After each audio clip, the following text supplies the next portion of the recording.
దేవీం సరస్వతీం వ్యాసం తతో జయముదీరయేత్ నష్టప్రాయేష్వ భద్రేషు నిత్యం భాగవత సేవయా భగవత్యుత్తమ శ్లోకే భక్తిర్భవతి నైష్టికీ. జయమును సాధించుటకు ఏకైక మార్గమైన శ్రీమద్ భాగవతమును పఠించుటకు మొదట దేవదేవుడైన నారాయణునికి, నరోత్తముడైన నరనారాయణ ఋషికి, చదువుల తల్లి సరస్వతీదేవికి, గ్రంథకర్త అయిన శ్రీల వ్యాసదేవునికి ప్రతి ఒక్కరూ గౌరవపూర్వకము అర్పించవలెను. నిత్యముగా వనరించినటువంటి శ్రీమద్ భాగవత ఉపదేశముల శ్రవణము మరియు శుద్ధ భక్తుల సేవనం ద్వారా హృదయమునందలి అభద్రములన్నీ సంపూర్ణముగా తొలగిపోయి ఉత్తమ శ్లోకుడైన శ్రీకృష్ణ భగవాను నీడ అకుంఠితమైన ప్రేమయుక్త సేవ స్థాపితం కాగలదు. ఓం నమో భగవతే వాసుదేవాయ. భగవతే వాసుదేవాయ. ఓం నమో భగవతే వాసుదేవాయ. ఓం నమో భగవతే వాసుదేవాయ. ఓం నమో భగవతే వాసుదేవాయ. ఓం నమో భగవతే వాసుదేవాయ. కృష్ణ కృపామూర్తి శ్రీ శ్రీల ఏసీ భక్తివేదాంత స్వామి ప్రభుపాదులు అంతర్జాతీయ కృష్ణ చైతన్య సంఘ సంస్థాపకాచార్యులు అనువదించినటువంటి శ్రీమద్ భాగవతము తృతీయ స్కందం అధ్యాయం 25 భక్తి యోగ మహిమ. లాస్ట్ టైం ఏం తెలుసుకున్నామంటే ఓర్పు, కరుణ, సర్వజీవుల ఎడ మిత్రత్వము అనునవి సాధు లక్షణాలు. అతడు అజాత శత్రువు, అతనికి సృష్టిలో ఎవరు కూడా శత్రువులు ఉండరు. శాంతంగా ఉంటాడు, శాస్త్రాలకు కట్టుబడి ఉంటాడు. అతని గుణాలన్నీ ఉదాత్తముగా ఉంటాయి. ఓం అజ్ఞానతిమిరాంతస్య జ్ఞానాంజనశలాకయ చక్షుర్మిలితం యేన తస్మై శ్రీ గురవే నమః. జగద్గురు శ్రీల ప్రభుపాదికి అజాత శత్రువు అంటే ప్రపంచంలో ఎవరి పట్ల అతనికి శత్రుత్వం ఉండదన్నమాట. ద్వేషం ఉండదు.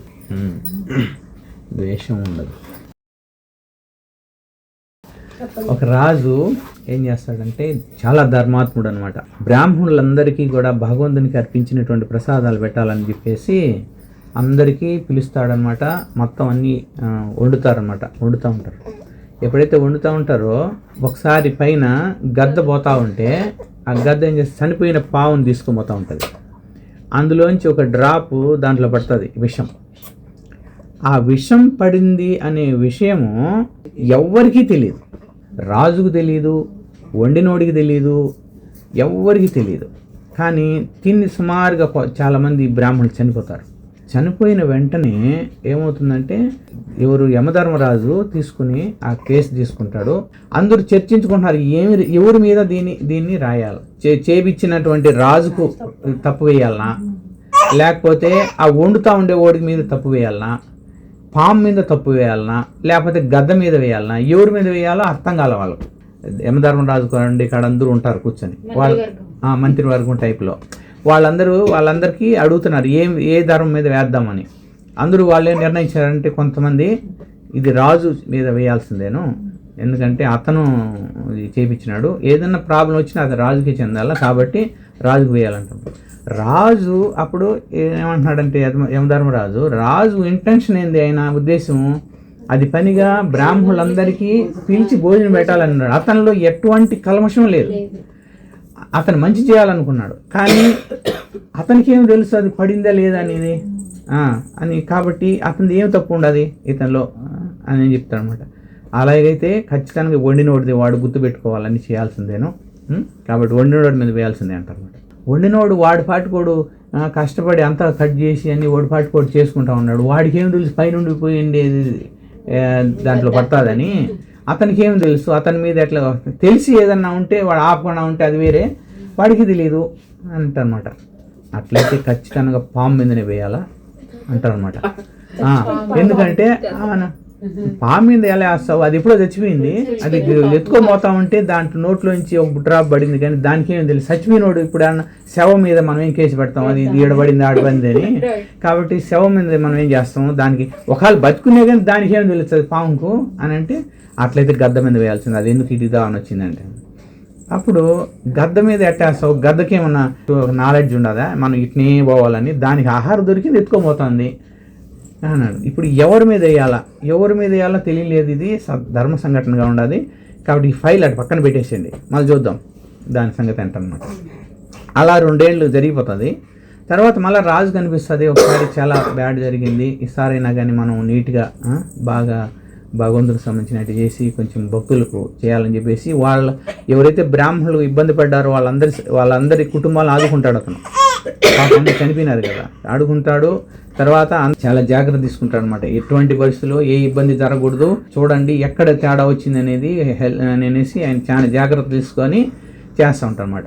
ఈ లోపల ఏమవుతుందంటే అందరూ వస్తూ ఉంటారు, ఇది ప్రసాదం తీసుకునే దానికోసం వస్తూ ఉంటే ఒక ఆమె ఆడుండి అడుగుతుంది, ఎక్కడికి పోతున్నారు మీరంతా అంటే, ఎక్కడెక్కడ ప్రసాదాలు ఇస్తూ ఉన్నారంట కదా, అందువల్ల రాజు అరేంజ్ చేస్తున్నారంట, అందువల్ల మేమంతా పోయి అక్కడ కూర్చోవాలని వెళ్తున్నాము అంటారనమాట.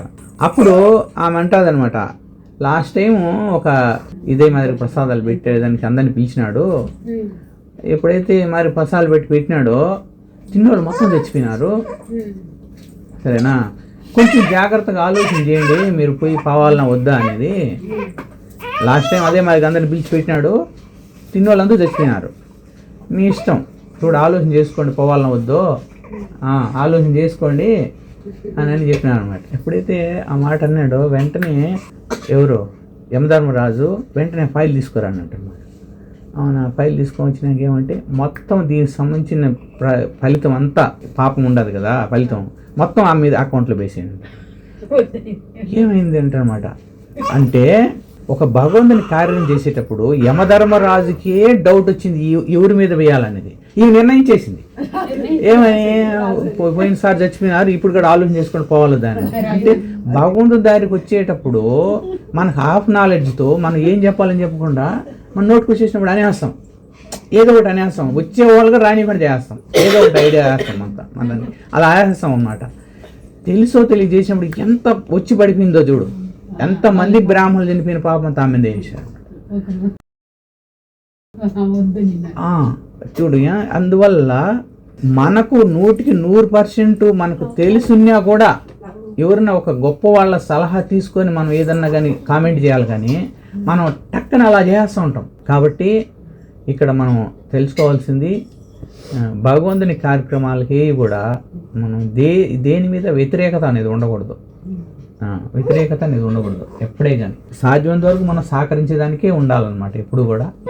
అందువల్ల అందుకే ఇక్కడ అజాతశత్రువు అంటే ఎక్కడ దేని మీద కూడా మనకు వ్యతిరేక భావం అనేది ఉండకూడదు. ముఖ్యంగా భగవంతుని కార్యక్రమాల్లో వ్యతిరేక భావం కనపడకూడదు. పుట్టినప్పటి నుంచి లాస్ట్ చనిపోయేంత వరకు మనం యుద్ధం చేస్తూ ఉంటామంట. ఎవరితో? మాయతో. ఎవరితో చేస్తాము? పుట్టింటాల నుంచి చనిపోయే వరకు కంటిన్యూ యుద్ధమే. ఎవరితో చేస్తూ ఉంటాము? మాయతో చేస్తూ ఉంటాము. ఇప్పుడు మాయ వైపు సైనికులు ఉంటారంట, భగవంతుడి వైపు సైనికులు ఉంటారంట. భగవంతుడి వైపు ఉండే సైనికులు అంతా ఎవరు? భక్తులు.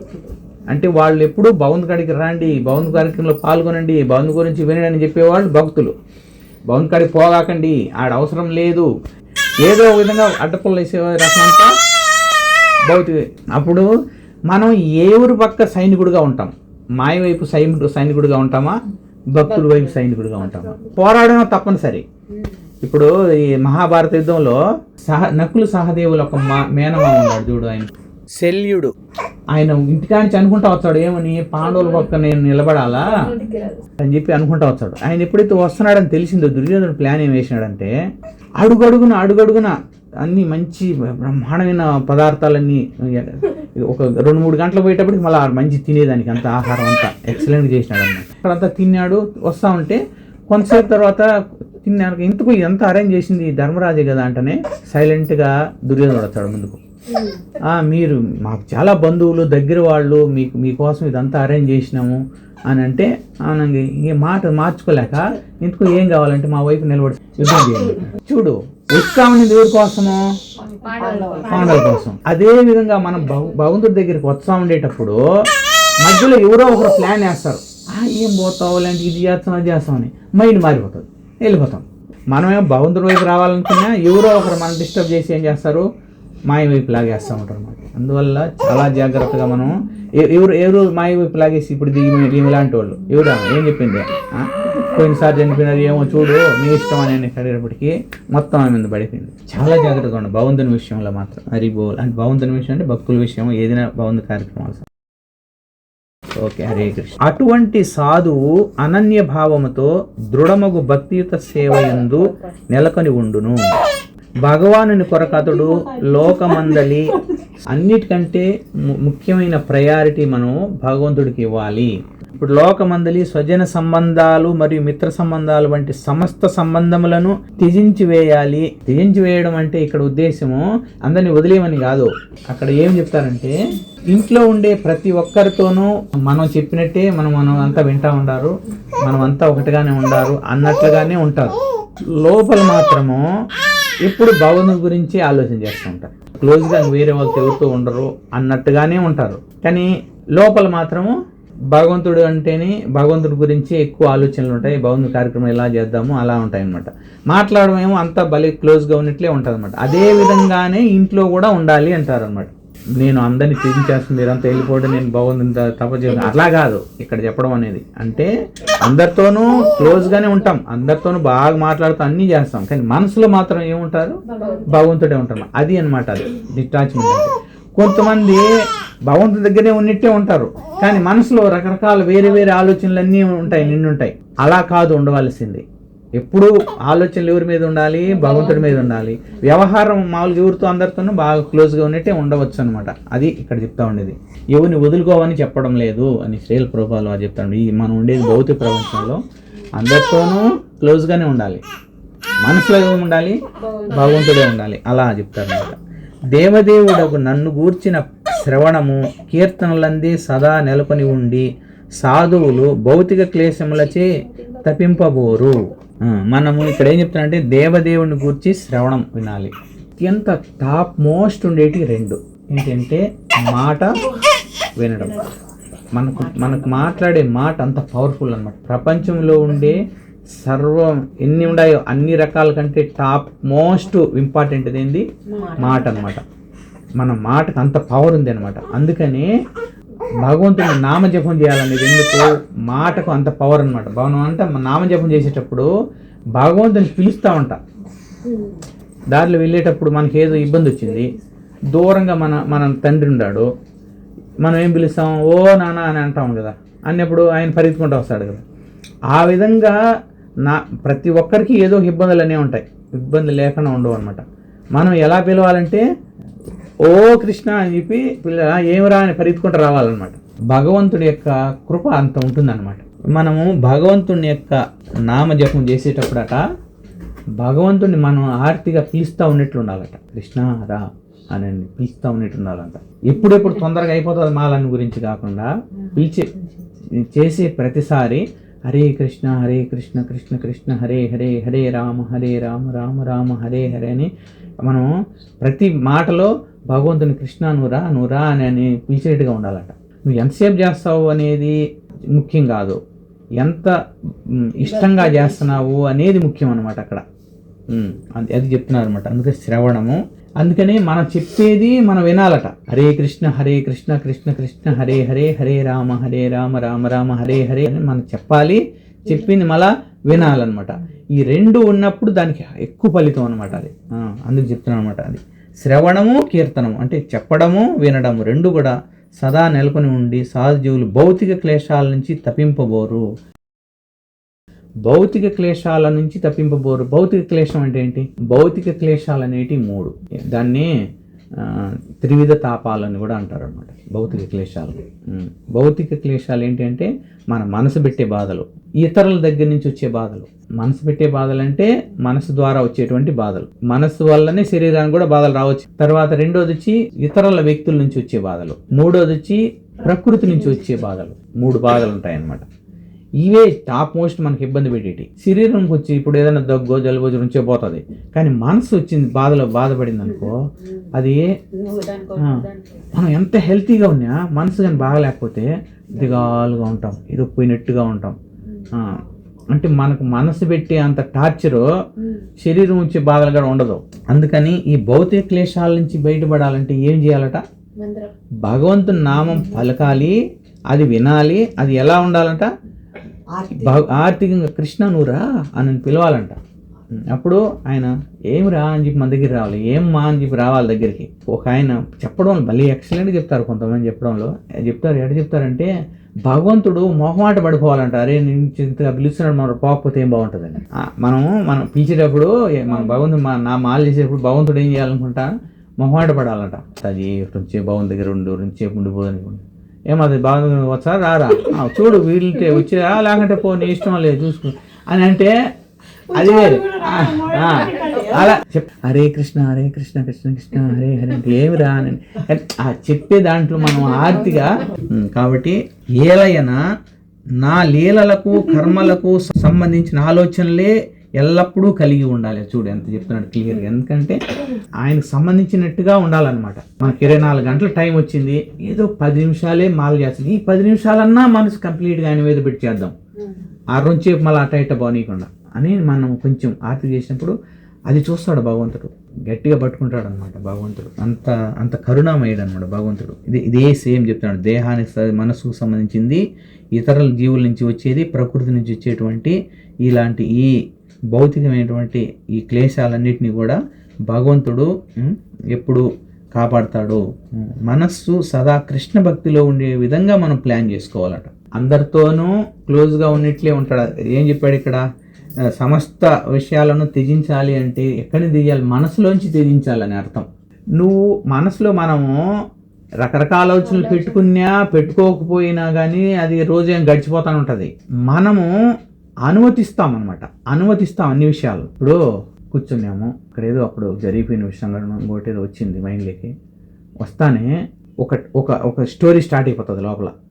మనం కూర్చున్నట్టు, వాళ్ళు ఏదో చెప్తా ఉన్నట్టు, మనం దానికి వ్యతిరేకంగా చెప్పినట్టు, మళ్ళీ దానికి చెప్పినట్టు లోపల స్టార్ట్ అయిపోతుంది. మనం ఎంజాయ్ చేస్తూ ఉంటాం దాన్ని కూర్చొని. అది ఏదైనా కావచ్చు. అంటే మనం అవకాశం ఇచ్చేసిన మైండ్కు, అప్పుడు స్టార్ట్ అయిపోయింది. అది అవకాశం అనేది స్టార్ట్ అవుతుంది అన్నప్పుడు స్టాప్ చేయాలి. ఇది అంతా ఎందుకు వస్తుంది అంటే చెప్తారు ఎక్సలెంట్గా. నేను ఇంకో హాయ్ అని చెప్పాడు అనమాట, పర్ఫెక్ట్ అనమాట. కానీ అది అంత సులభం కాదు. ఏం చెప్పాడంటే ఆయన, మనమంట ప్రతిరోజు ఎవరో ఒకరితో మాట్లాడుతూ ఉంటాం కదా, ఆ మాటల్లో మాట్లాడేటప్పుడే ఎవరో వచ్చినారు మనతో మాట్లాడడానికి, మనోళ్ళే, మన దగ్గర ఉండేవాళ్ళే, వాళ్ళు పక్కన ఉండేవాళ్ళు మాట్లాడడానికి వచ్చారు. వచ్చినప్పుడు ఆమె మాట్లాడే స్టార్టింగ్లోనే ఈ మాట్లాడే మాటలు నాకు సంబంధించినవా వేరే వాళ్ళకి సంబంధించినవా, వేరే వాళ్ళ విషయం స్టార్ట్ చేస్తేనే స్టాప్ చేయమని చెప్పాలట. చెప్తున్నాడు ఆయన. వేరే నీకు సంబంధించిందా వేరే వాళ్ళకి సంబంధించిందా, వేరే వాళ్ళకి స్టాప్ వద్దు చెప్పగలగాలంట. ఒకవేళ మనకు సంబంధించింది అయినా కూడా అది నాకు మంచి చేసేదా చెడు చేసేదా, ఒకవేళ మనకు మంచి చేసేది కాదు, స్టాప్. ఆ స్టాప్ అని నువ్వు ఎప్పుడైతే చెప్పగలవో, అంత సులభం కాదు ఆయన చెప్తున్నాడు అనమాట. కానీ ఎప్పుడైతే నువ్వు చెప్పగలవో అప్పుడు నీకు విపరీతమైన సమయం మిగిలిపోతుందంట. ఇప్పుడు భగవంతుడు చెప్పినా కానీ మనసు వింటుందట. ఇప్పుడు మనం వేరే వాళ్ళ గురించి మాట్లాడుతున్నాం, ఏదో కాసిప్సో లేకపోతే ఏదో పనికిరాని విషయాలు ఏదో రకరకాలు అన్ని మాట్లాడుతూ ఉండేదానికి వింటూ ఉంటాము. అంటే రాజకీయాలు కావచ్చు, లేకపోతే ఇంక ఫోన్లు తిప్పేటి కావచ్చు, అన్ని వేరే వాళ్ళ విషయాలు, మన గురించి కాదు అవి. మనం ఎప్పుడైతే అలో చేస్తామో మనసు దానివైపు ఆకర్షించబడిపోతుంది. మనకు టైం ఎట్టపోతో తెలియదు, తెలుసా? ఒక్కోసారి ఫోన్ తీసుకుంటాము, ఊరికాడ యూట్యూబ్లో ఏం లేదు ఊరికాడ చెప్తూ ఉంటాం. స్టాప్ చేసినప్పుడు గంట వెళ్ళిపోయి ఉంటుంది. మనకు తెలియకుండానే టైం పోతుంది అనమాట. విపరీతంగా తినేస్తుంది టైం. ఏదండి ఎవరిని మాట్లాడడం, ఆ మాటలు ఈ మాట్లాడడం జరిగిపోతూ ఉంటుంది. అందువల్ల మన టయాన్ని సేవ్ చేసుకోవడానికి మనం కంపల్సరీ నో చెప్పడం అనేది అలవాటు చేసుకోవాలి. వద్దు అని చెప్పడానికి మనం అడ్జస్ట్ అయిపోతూ ఉంటాం, ఓకేలే అని. ఆ ఓకేలే అనడంలోనే మనం ఎంతో వృధా చేసుకుంటామట అని చెప్తున్నాను. సమయాన్ని వృధా చేసుకుంటామట. అందుకని చెప్తున్నాను అనమాట, ఎల్లప్పుడూ భగవంతుని ఆలోచనలు ఉండడానికి మనం ప్రయత్నం చేయాలి. తర్వాత ఏం చెప్తున్నాడంటే, ఎవరు చెప్తున్నాడు ఇదంతా? ఇది దేవాహుతికి కపిల భగవానుడు చెప్తున్నాడు అనమాట. ఆమె అడిగింది, నా మనసు రకరకాలుగా వెళ్ళిపోకుండా భగవంతుడి వైపు ఉండడానికి నేను ఏమి చేయాలి అన్నప్పుడు ఆయన అన్ని రకరకాలన్నీ ఎగ్జాంపుల్ చెప్తున్నాడు డీటెయిల్గా. మనం ఏ విధంగా డిస్టర్బ్ అవుతామో దాన్ని ఎలా మనం కంట్రోల్ చేసుకోవాలని. ఓ జనని సాధ్వి అని చెప్తున్నాడు, ఓ తల్లి, ఇవన్నీ సమస్త ఆసక్తుల నుండి బయటపడిన మహాభక్తుల లక్షణాలు. ఒకరింట్లో ఒక మహాభక్తుడు గాని పుట్టిన లేదా మహాభక్తులు తయారైన వాళ్ళ కుటుంబానికి రాబోయే తరాలకు జరిగిపోయిన తరాలకు, అంటే మన తండ్రి వాళ్ళ తండ్రి అట్లా జరిగిపోయిన తరాలు కూడా ఉద్ధరించబడతారంట భక్తిగా ఉంటే. అంత పవర్ అన్నమాట. మనము తరిస్తాము, మన కుటుంబ సభ్యులు, మన పిల్లలు, వాళ్ళ పిల్లలు, అట్లా ముందు తరాలు ఇటు వెనక తరాలు కూడా తరిస్తారంట. మనం చేసే భక్తికి అంత పవర్ ఉంది అనమాట. మన ఇంట్లో ఉండే భక్తులు కూడా తరిస్తారంటే ఏమని, మన ఇంట్లో భక్తులు రావాలా. ఇప్పుడు మన ఇంట్లో మన కోడలో మన పిల్లల వాళ్ళు ఎవరైనా సరే గర్భంగా ఉన్నారనుకో, వాళ్ళు ప్రయత్నపూర్వకంగా భగవంతుని గురించి వినాల, భగవంతుని సేవలో పాల్గొనాల. అప్పుడు ఎప్పుడైతే చేస్తారో భక్తులుగా ఉండేవాళ్ళు ఉంటారు చూసినా, వాళ్ళు వెతుక్కుంటూ ఉంటారంట ఏ గర్భంలోకి వెళ్ళాలని. భగవంతుడు అప్పుడు వీళ్ళు భక్తులుగా ఉంటారు, వాళ్ళ గర్భంలో పెడతారు. అప్పుడు వాళ్ళు భక్తులు మన ఇంట్లోకి వచ్చేదానికి ఆస్కారం ఉంది. అంటే మనము అవకాశం కల్పిస్తూ ఉన్నాం. ఆ విధంగా మనకు కూడా భక్తికి అవకాశం కలిగించాలంట మన మనసులో. ఇప్పుడు లోపల రకరకాలంతా మొత్తం నిండిపోయింది అనుకో, ఇంక వేరే వాళ్ళకి తావే లేదనుకో లోపలికి వచ్చేదానికి. అప్పుడే మనసులో రకరకాల ఆలోచనలతో ఫుల్గా నిండిపోయింది. అది భక్తి లోపలికి రావడానికి సందే లేదు. ఇంకేం వస్తుంది లోపలికి? ఒక అతను ఏం చేశాడంటే, మీకు 10 లక్షలు ఇస్తా, మీ ఇంట్లో ఏమేమి కొంటావో నిండిపోవాలి, ఇల్లంతా నిండిపోవాలి, ఏం కొంటావో మాకు తెలియదు, ఒక 10 లక్షలు ఇచ్చేస్తా. ఇచ్చినప్పుడు ఇద్దరికి 2 రూములు ఇచ్చేసినారు. ఒకడికి ఒక రూమ్ ఇచ్చినాడు, సేమ్ అంతే రూమ్ ఇంకొకటి కూడా ఇచ్చేసినాడు, తాళాలు ఇచ్చేసినాడు, ఖాళీ రూములు 2, ఇద్దరికి చేరి 10 లక్షలు ఇచ్చేసినాడు. పోయి మీరు ఏమి నింపుతారో నింపేసేయండి, రేపు నేను వచ్చేటప్పటికి ఫుల్ నిండా ఉండాలి, ఏమి నింపుకుంటారో చూడాలి నేను అంటాడనమాట.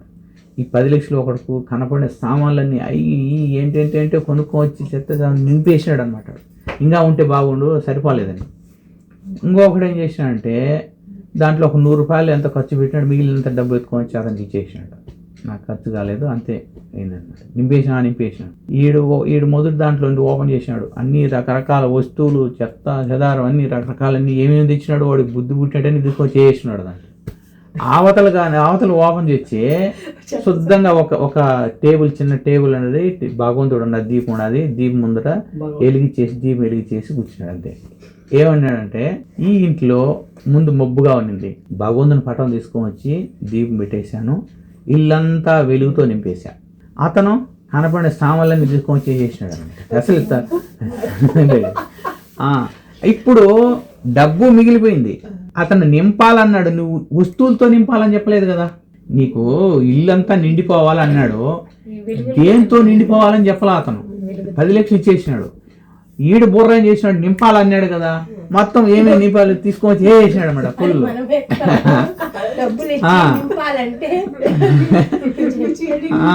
వాడేం వెలుగుతో నింపేశాడు. సరేనా? ఆ విధంగా మన మనసులో మనం ఏమి నింపుతున్నాం అనేది ముఖ్యం. ఎప్పుడు ఫుల్గా ఉంటుంది కదా.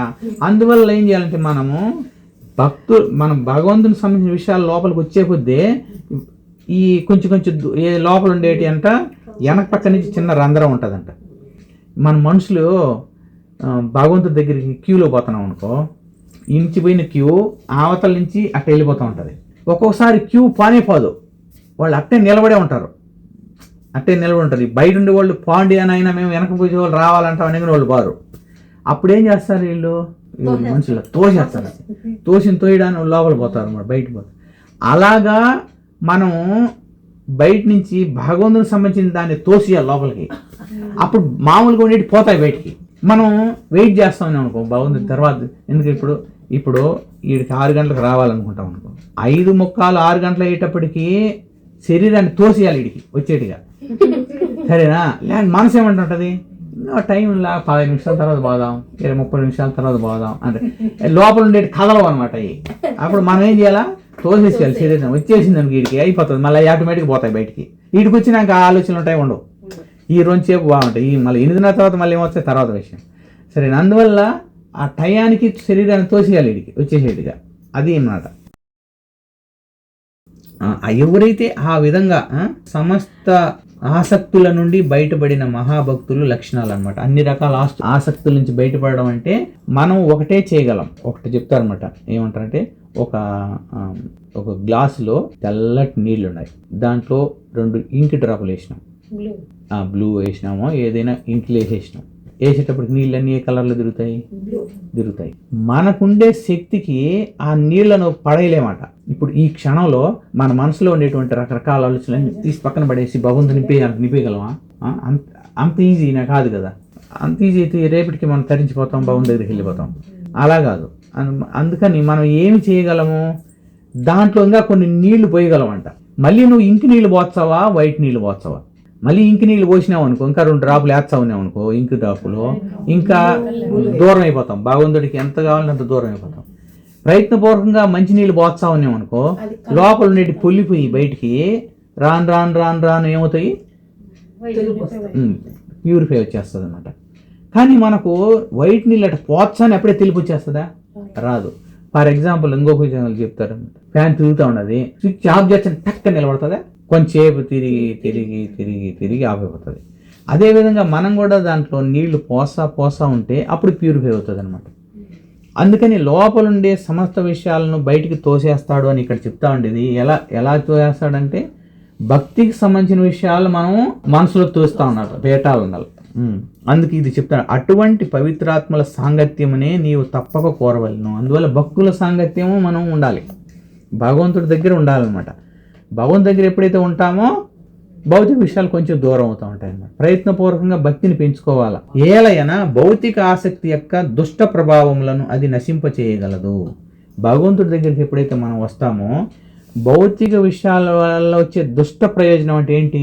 ఇప్పుడు ఆమెమో చెప్పింది ఏమని, అంతకు ముందు పోయినసారి పెడితే అంత చనిపోయినా చూడడానికి కరెక్టే కదా ఆమె చెప్పింది ఆయన తప్పు ఉన్నట్టు అనిపిస్తుంది మనకు. మనం చేసేటి కూడా బయట విషయాలు మనమే తప్పు చేస్తున్నాము, మనం కరెక్ట్గానే ఉండవు అనిపించినట్టు ఉంటుంది. కానీ అందులో ఎంత తప్పు ఉండాలి అనేది శాస్త్రాల మీద దాన్ని అప్లై చేసుకొని చూస్తే కానీ తెలియదు, మనం చేయలేమాయి. అందుకని మనం చేయదగింది ఏది? భగవంతుడి దగ్గరికి రావడం. మనం చేస్తూ ఉండే చేష్టలు అది కరెక్టా కాదా అని మనకు తెలుసుకునేటువంటి ఆ జ్ఞానం మన దగ్గర లేదు. అవి మనం కరెక్టా కాదా చేసుకుని జుట్టు పీక్కుండే బదులు మనం చేయగలిగింది ఏంది? భగవంతుడి దగ్గరికి రావడం. అందువల్ల ఎంత మనం భగవంతుడి దగ్గరికి వస్తూ ఉంటే అంత వాటి దగ్గర నుంచి దూరం అయిపోతాం. అదే ఇక్కడ ఏం చెప్తున్నాడు, నువ్వు భక్తుల సాంగత్యం ఉండి భగవంతుడి దగ్గర వస్తూ ఉండు, ఆటోమేటిక్గా భౌతిక విషయాలకు సంబంధించినవి నేను దూరం అయిపోతూ ఉంటాయి. అప్పుడు నీకు భగవంతుని కృప కలుగుతుంది అనమాట. భగవంతుని కృప అనేది వచ్చిందనుకో, ఆయన అనుకుంటే క్షకంలో తీసేయగలడు ఏదైనా, ఏ ఇబ్బంది అయినా కానీ. అంతే కదా, రాజు అనుకుంటే దెబ్బలు కరువు అని. కాబట్టి మనకు ఒక్క శ్లోకం చదువుతాం. విశుద్ధ భక్తుల సాంగత్యమునందు భగవానుని లీలాకర్మల చర్చ హృదయమునకు కర్ణములకు మిగుల ప్రీతికరమగును. చూడు ఏం చెప్తున్నాడు, భక్తుల సాంగత్యం ఉండేటప్పుడు వాళ్ళు ఎప్పుడు భగవంతుని గురించి చెప్తా ఉంటారట, భగవంతుని లీలల గురించి చెప్తా ఉంటారట. అలా చెప్పినప్పుడు హృదయానికి మంచి కలుగుతుందంట, ఆనందం కలుగుతుందంట. అదేవిధంగా చెవులు కూడా ఇంపుగా ఉంటుందంట, రకరకాల మనం అన్ని భగవంతుని గురించి వింటూ ఉంటే. సంతుష్టకరమగు ఉండును, అప్పుడు మనకు కొంచెం తృప్తిగా వస్తుంది. కొంచెంసేపు మనం కూర్చున్నాము, కరెక్టే భగవంతుని దగ్గర కొంచెంసేపు కూర్చున్నాం కాబట్టి మనకు కొంత మంచి జరిగింది అనేటువంటి ఆ భావం ఉంటుంది. అట్టి జ్ఞానాభ్యాసము ద్వారా మనుజుడు క్రమముగా ముక్తి పదమున పురోగమించగలడు. అలాగాని ఎప్పుడైతే రెగ్యులర్గా ఉంటామో మనకు తెలియకుండానే మనలో భక్తి అనేది చేరిపోతూ ఉంటుందన్నమాట. అప్పుడు దానికి మనకు మంచి జరుగుతూ ఉంటుంది, మనకు తెలియదు ఎంత మంచి వస్తూ ఉంది అనేది. ఆ పిదప అతడు ముక్తుడై వాటి ఎడ అతనికి ఆకర్షణ సుస్థిరమగును. ఎప్పుడైతే మనం రెగ్యులర్గా భగవంతుడి దగ్గరికి వస్తామో అప్పుడు భగవంతుడు అంటే కూడా మనకు కొంచెం ఇష్టం కలుగుతూ ఉంటుంది. చూడండి, ఎన్నిసార్లు మనం రిక్వెస్ట్ చేసుకున్నాం, కొంతమంది రాని రాలేరు, రాలేరు. రావడం అనేది భగవంతుడు అనుమతిస్తేనే రాగలమంట. మనం అనుకుంటే కాదు భగవంతు దగ్గరికి వచ్చేది. భగవంతుడు అనుమతిస్తేనే మనం ఇక్కడికి రాగలమట. అంటే ఇప్పుడు మనం ఇక్కడికి రాగలేమంటే భగవంతుడు అనుమతించాడు, ఓకే నువ్వు రా నన్ను చూడని. భగవంతుడు రిజెక్ట్ చేశాడు అనుకో, మనం పిలిచినా కూడా వాళ్ళు రాలేరు. ఎందుకంటే భగవంతుడు యాక్సెప్ట్ చేయలే. అర్థం మనం అనుకుంటాం నేను పోలేకపోయినాము, నేనే పోవాలనుకుంటే 5 నిమిషాల్లో పోతాను, కానీ నేను పోవడం లేదు అని అనుకుంటాడు. నువ్వు పోవడం లేదు కాదు, భగవంతుడు నిన్ను స్టాప్ చేశాడు. నో, దానికి చాలా తేడా ఉంది. ఈ మధ్యన మొన్న ఒక అమ్మాయి శివజ్యోతి అనే ఒక అమ్మాయి అది లడ్డు గురించి బెగ్గర్స్ అని దాంట్లో వీడియోలో పెట్టింది ప్రభుజీ. తిరుమలకి ఆధార్ కార్డ్ ఆమె రాకూడదు, ఇంకా ఇప్పుడు లైఫ్ లో ఆమె బతుకున్నంత వరకు బ్యాన్ చేసేసినారు. చూడు ఇప్పుడు లైఫ్ టైం ఆమె భగవంతు చూడడం అనేది దూరం, ఆధార్ కార్డ్ బ్యాన్ చేసేసినారు. అర్థమైందా?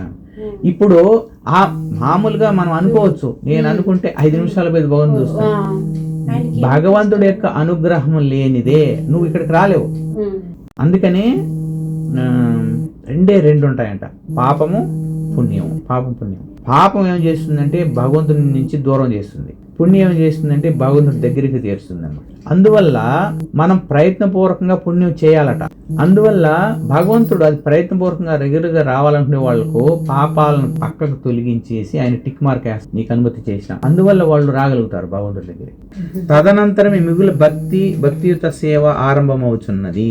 యాక్చువల్ గా నిజమైనటువంటి భక్తి ఎప్పుడు స్టార్ట్ అవుతుందంటే భగవంతుడు ఇలా ట్రిక్ మార్క్ వేస్తా ఉంటాడు కదా, రెగ్యులర్ గా వేసేటప్పటికి అప్పుడు నిజమైన భక్తి స్టార్ట్ అవుతుంది. ఇప్పుడు మన అన్ని ఉత్తుత్తి భక్తులు, అంత పవర్ఫుల్ భక్తి ఉండదు మనలో.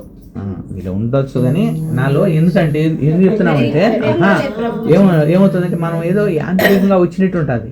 భగవంతుడి కోసం అంటే ఎట్లుందంటే ఎప్పుడెప్పుడు భగవంతుని చూడాలని ప్రాణం పెరుగుతూ ఉండాలన్నమాట. అది పరం భక్తికి లక్షణం. ఎప్పుడెప్పుడు టైం అవుతుందే భగవంతు దగ్గరికి పోయి ఒకసారి కొంచెంసేపు కూర్చున్నామా, కొంచెంసేపు కూర్చొని విన్నాము. హృదయం అనేది ఒకవేళ ఏదో కారణం చేత రాలేకపోతే ఏదో పోగొట్టుకునేట్టు ఉండాలి. అరే ఈ రోజు పోలేకపోతే భగవంతు దగ్గరికి అని ఆ తపన అనేది ఉంటుంది చూసినా, అది భక్తికి లక్షణం అట, శుద్ధ భక్తికి లక్షణం. ఆ విధంగా భక్తుల సాంగత్యంలో ఎరుకతో భక్తి యోగమునందు నియుక్తుడై భగవత్ కర్మలనే నిరంతరము చింతించుట ద్వారా మనుజుడు ఇహపర సౌఖ్యములందు రుచిని బడయగలడు. ఎప్పుడైతే అలా చేస్తా ఉంటామో ఇక్కడ ఆనందం వస్తుంది, ఈ శరీరం వదిలేసిన తర్వాత పైన కూడా ఆనందం వస్తుంది. 2 ప్రయోజనాలు ఉన్నాయి. ఇక్కడ కంటే పైనుంచి ఆదాయం చాలా, పైనుంచేటువంటి ఆనందం చాలా ఎక్కువ అట. అర్జునుడికి ఒక డౌట్ వస్తుంది, మనం చాలా సార్లు చెప్పుకున్నాం. ఏం చెప్పినామంటే నువ్వు చెప్పినట్టే రోజు భవన సేవలో పాల్గొంటూ ఉంటారు, ఒకవేళ శరీరం వదిలే లోపల నీ దగ్గరికి రాలేకపోతాడు, సరైన శుద్ధ భక్తుడు కాలేకపోయినట్టు. అట్లని భౌతిక విషయాలు అనుభవించలా, వచ్చి నీ దగ్గర కూర్చున్నాడు, ఇట్లా నీ దగ్గరికి రాలేకపోయినాడు అంటే రెండు లేదు కదా అతనికి, ఊరికి వేస్ట్ అయిపోయింది కదా అని అన్నప్పుడు భగవంతుడు వేస్ట్ కాదు. ఏమంటారంటే ప్రాప్య పుణ్య కృతాన్లో కాన్ ఉషిత్వా శాశ్వతీ సమాహ శుచీనాం శ్రీమతాంగే యోగ భ్రష్టోభిజాయతే. అంటే ఒకవేళ మనము పరిపూర్ణత సాధించలేకపోయినా కొంచెం చేసినా కూడా ఎంత ఫలితం ఉంటుందంటే ప్రాప్య పుణ్య కృతాన్లో కాన్ ఉషిత్వ శాశ్వతీ సమాహ, అంటే శాశ్వతం అని కాదు, శాశ్వతీ సమాహ అంటే ఇంచుమించు శాశ్వతంగా అక్కడ ఉండడా అంత టైము చాలా అనుభవిస్తారంట. ఈడ కొంచెం కాదు, అక్కడ ఎంతో సుఖాలు. నరకలోకం పోయి నరకాలు అనుభవించే కంటే సుఖాలు అనుభవించడం మేలు కదా. ఎంత కొంచెం ఇక్కడ ప్రయత్నం చేసిన దానికోసం అంత చాలా చేయడమే కాకుండా తర్వాత వచ్చే జన్మలు ఎక్కడ చేస్తాడు, శుచీనాం శ్రీమతాంగి. అంటే మనం ఆ డబ్బు కోసం ఎంత దూరం వచ్చి అగసాట్లు పడుతున్నాము. డబ్బు బాగా కోట్లు ఉంటే, డబ్బు ఉంటే మనం ఏడు ఎందుకు వస్తాము, బాగా ఇంటికాడిని అందరితో పాటు ఉన్నాము. ఆ డబ్బు అంటే శ్రీమంతులు అంటే బాగా డబ్బు ఉండేవాళ్ళు, శుచి అంటే మంచి భక్తులు. మళ్ళా అలాంటి వాళ్ళ ఇంట్లో మనకు ఎంతో మంది ఎక్కడెక్కడో పుడుతున్నారు, కానీ వాళ్ళ ఇంట్లో మనకు జన్మ వస్తుంది అనమాట. అదే ఒకసారి చూసాను చూడు, ఇప్పుడు ఎవరు అంబానీకి ఒక కొడుకు పుట్టినాడంట, మనవాడు పుడతానే వాడు బిలియనీర్ అంట, వాడు కళ్ళు తెరుస్తానే వాడికి కోట్లు ఆస్తి. మనం ఎన్ని చేస్తుంటే ఇక్కడ 1 లక్ష రూపాయలు వస్తుందో రాదు చెప్పేది. వాడు పుట్టతలకి కళ్ళు తెరుస్తానే వాడు బిలియనీర్ అనమాట, కోట్లు ఆస్తి అనమాట. చెప్పేది అట్లా. కానీ వాళ్ళు ఎంత భక్తులు ఏమైనా తర్వాత విషయం చెప్పేది. అతను అక్కడ వచ్చాడు, కానీ ఇక్కడే భగవంతుడు ఏం చెప్తున్నాడు, అలాంటి గొప్ప వాళ్ళ ఇంట్లో ప్లస్ భక్తులు కూడా ఉండేవాళ్ళు, రెండు అన్నమాట. అలాంటి దగ్గర వస్తుంది అనమాట, అది చెప్తున్నాడు ఇక్కడ. కాబట్టి భక్తి యోగంలో నియుక్తుడై భగవత్ కర్మలచే నిరంతరము చింతించడం ద్వారా మనుజుడు ఇహపరాల్లో సౌఖ్యాన్ని అనుభవిస్తాడు. ఇక్కడ సౌఖ్యం ఆనందం వస్తుంది, పైన కూడా ఆనందం. ఈ భక్తి యోగ విధానమే సులభమగు యోగ పద్ధతి. మనం ఏదో ఒకసారి కూర్చొని ముక్కు మూసుకొని ఇలా ఉండాలంటే ఉండే పని కాదనమాట, అది చాలా కఠినం. మళ్ళీ ఒక స్టోరీ వచ్చింది. ఒకటేమో చెప్పినాడంటే, ఒకడు నేను ఆడవాళ్ళ వైపు చూడను, వాళ్ళు చూసినారంటే నా మనసు విపరీతంగా అట్రాక్ట్ అయిపోతూ ఉన్నది, నేను ఎవరిని కానీ చూడను అని అనుకున్నానంట. వాడు దూరంగా పోయేసి అక్కడ వాళ్ళు ఉండే కాడ దూరంగా పోయి అక్కడ పోయి కూర్చున్నాడు అనమాట. కూర్చోంటే వాళ్ళు లేడీస్ కాళ్ళకు గజ్జలు వేసుకొని కుండ తీసుకొని నీళ్ళకి పోతూ ఉంటారు కదా, నీళ్ళకి పోతా ఉన్నమాట. వాళ్ళు ఇలా పోతా ఉంటే వీళ్ళు గజ్జల సౌండ్ వినపడతా ఉన్నది అనమాట. వీడికి ఆహ్వానించింది, వాళ్ళు గజ్జలు బట్టి సౌండ్ బట్టి వాడు ఎవరు పోతున్నారు ఇది తెలుస్తుంది కదా అని చెప్పి మైండ్ వాళ్ళ వైపు వెళ్తానమాట. వినకూడదనేసి చెవులు మూసుకున్నాడు అనమాట. చెవులు మూసుకునేటప్పటికి ఎప్పుడు ఆమె దారిలో వెళ్తా ఉండేటప్పుడు ఆ శరీరం నుంచి వచ్చే స్మెల్ ఉంటుంది కదా, అది వీడికి ఐడెంటిటీ వచ్చేసింది అనమాట. అరే వెళ్తా ఉండదు అనేసి మళ్ళీ ఇది కూడా కనుక్కోకూడదు అనేసి చెవులు మూసుకొని ముక్కు కూడా మూసేసుకున్నాడు శక్తిగా. చెవులు ముక్కులు కూడా గట్టిగా మూసేసుకున్నాడు. మూసుకున్నాక ఇంకా మనసు స్టార్ట్ అయింది, ఈ పాటికి వస్తూ ఉంటుంది, ఇది ఆమె వెళ్ళిపోతూ ఉంటుంది, నీళ్ళు ముంచుకుంటూ ఉంటుంది. దాన్ని ఎక్కువ స్టార్ట్ అయిపోయింది అనమాట. ఓయమ్మ ఇది మామూలు కంటే కూడా మనసు పెట్టేటి ఇంకా పవర్ఫుల్ అనమాట. వాడు అసలు తట్టుకోలేక తెలిసేసిన అనమాట. అంటే బలవంతంగా మనము మన ఇంద్రియాలను గట్టిగా పట్టి పెట్టాలని అంటే ఇది సాధ్యం కాదు. ఇది యోగాభ్యాసం చేయడం అనేది. అందుకని భక్తి యోగము ఎంతో సులభమైనది. ఎందుకంటే భగవంతుడి దగ్గరికి కొంచెంసేపు వచ్చి కూర్చొని రోజుసేపు మనం విని భగవంతుడి గురించి సేవలు చేసుకుంటామంటే మైండ్ ఆటోమేటిక్గా సెట్ అయిపోతుంది. అక్కడికి పోవాల్సిన అవసరం మన ఇంట్లో మనం చేసుకోవచ్చు అంటే ఏందో మైండ్ అప్పటికప్పుడే మనల్ని రకరకాల విషయాలతో తిప్పేస్తూ ఉంటుంది అనమాట మైండ్. అందుకు చెప్తున్నాడు అనమాట, భక్తి యోగ విధానమునందు నిజముగా నెలకొన్నప్పుడు మనుజుడు మనస్సును నియంత్రించగలడు. మనం ఎవరిని చెప్తా ఉండేది, సాక్షాత్తు భగవంతుని యొక్క అవతారం అనమాట. ఆయన సాక్షాత్ భగవంతుని యొక్క అవతారం. ఆయనకు అన్ని సమస్తం తెలిసినవాడు అనమాట. సాక్షాత్ దేవాదేవుడు.